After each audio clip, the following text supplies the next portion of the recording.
दोस्तों भारत को न्यूजीलैंड को हराने के लिए 274 रन बनाने थे और इसके बाद टूट गया 20 साल पुराना रिकॉर्ड। जी हाँ दोस्तों, भारत और न्यूजीलैंड की टीम के बीच वर्ल्ड कप का सबसे बड़ा मुकाबला खत्म हो चुका है। जहां दोस्तों ये दोनों टीमें वर्ल्ड कप में अपना एक भी मुकाबला नहीं हारी थी और दोनों ही टीमों ने पिछले चारों के चारों मैचों में जीत दर्ज करी थी। और दोस्तों आज जो टीम जीतती वो 5 की तिगड़ी लगाती और जो टीम हारती उसका सफर यहीं रुक जाता।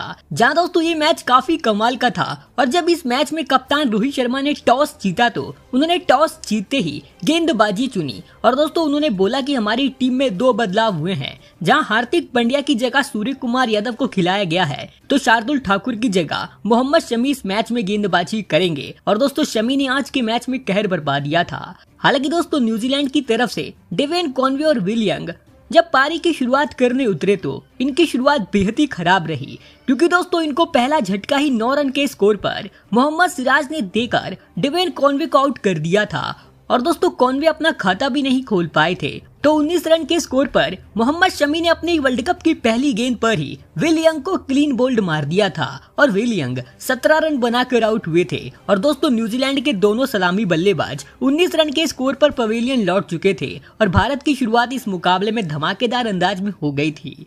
हालांकि इसके बाद दोस्तों रचिन रविंद्रा और ड्रायल मिचेल ने कमाल का प्रदर्शन करा, लेकिन दोस्तों 40 रन के स्कोर पर रचिन रविंद्रा का कैच रविंद्र जडेजा ने छोड़ दिया था। और दोस्तों इसके बाद रचिन रविंद्रा ने इस मौके का भरपूर फायदा उठाकर फिर भारतीय गेंदबाजों की पिटाई कर दी थी और उनके साथ ड्रायल मिचेल ने भी इस मुकाबले में घातक बल्लेबाजी करी। जहां इसके बाद इन दोनों बल्लेबाजों ने तीसरे विकेट के लिए 159 रनों की पार्टनरशिप कर ली थी। और दोस्तों इसी बीच रचिन रविंद्रा ने 56 गेंदों में अपने 50 रन पूरे कर लिए थे तो दूसरी तरफ ड्रायल मिचेल ने 60 गेंदों का सामना करने के बाद अपने 50 रन पूरे करे थे।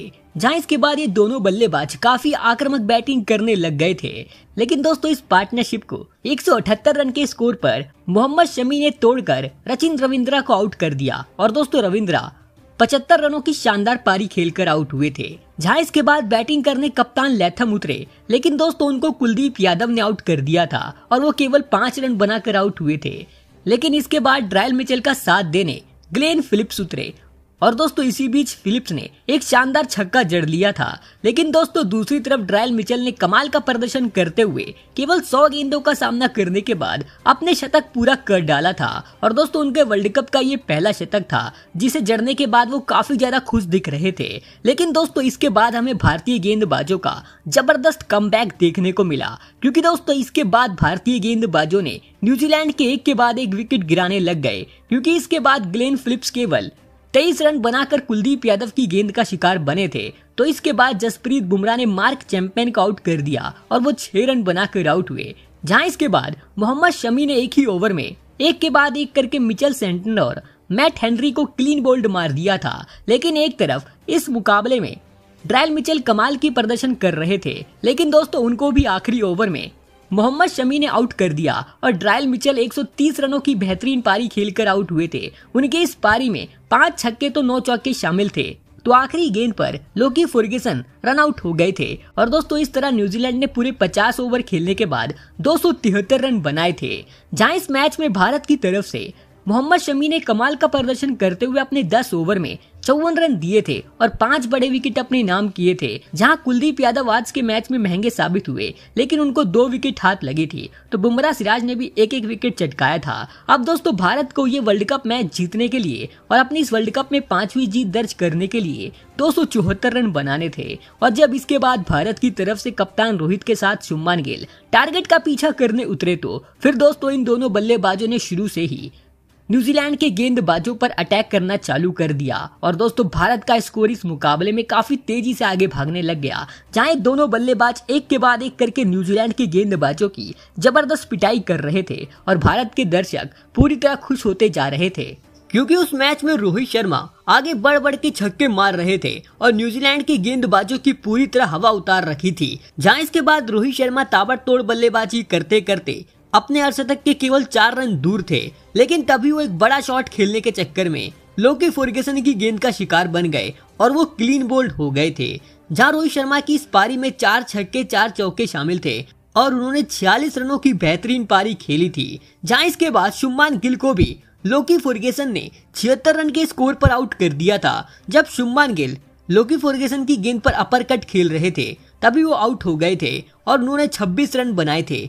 जहां इसके बाद बैटिंग करने विराट कोहली और श्रेयस अय्यर उतरे और दोस्तों इसके बाद इन दोनों बल्लेबाजों ने कमाल का प्रदर्शन करा और भारत का स्कोर 100 रन के पार पहुंचा दिया था। लेकिन दोस्तों इसी बीच मैदान पर कई सारे बादलों ने मैच को काफी देर तक रोका रखा और मैच के दौरान इतना सारा फॉग आ गया था कि पूरा मैच काफी देर तक रुका रहा था और दोस्तों पूरा मैदान ही फॉग की वजह से ढक गया था। हालांकि जब इसके बाद खेल चालू हुआ तो फिर इन दोनों बल्लेबाजों ने एक बार फिर से भारत की शुरुआत कमाल के अंदाज में करवाई। लेकिन 128 रन के स्कोर पर ट्रेंट बोल्ट की बाउंसर पर एक बार फिर से श्रेयस अय्यर आउट हो बैठे। लेकिन उन्होंने इस मैच में 33 रन बनाए थे।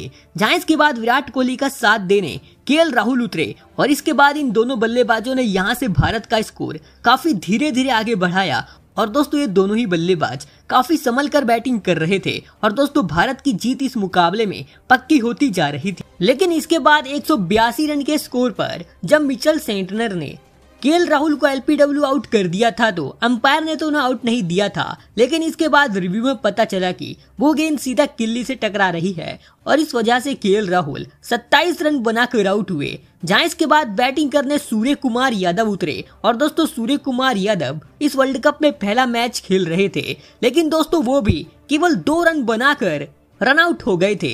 जहां विराट कोहली और सूर्य कुमार यादव में पूरी तरह गलत तालमेल की वजह से वो आउट हो गए थे। लेकिन इससे पहले विराट कोहली ने 60 गेंदों में अपने 50 रन पूरे कर डाले थे और दोस्तों ये मुकाबला थोड़ी देर के लिए फंस जरूर गया था। लेकिन इसके बाद जब जडेजा बल्लेबाजी करने उतरे तो फिर इसके बाद जडेजा और विराट कोहली ने इस मैच में भारत की पकड़ को एक बार फिर से मजबूत करा और भारत की उम्मीद को एक बार फिर से जगा दिया था। और इसके बाद इन दोनों बल्लेबाजों ने कमाल की प्रदर्शन करते हुए भारतीय टीम की जीत को पूरी तरह पक्का कर दिया था। और इसी बीच दोस्तों विराट कोहली का शतक भी होने वाला था जहां वो अपने शतक से केवल 5 रन दूर थे और भारत को वो मुकाबला जीतने के लिए भी 5 रन बनाने थे।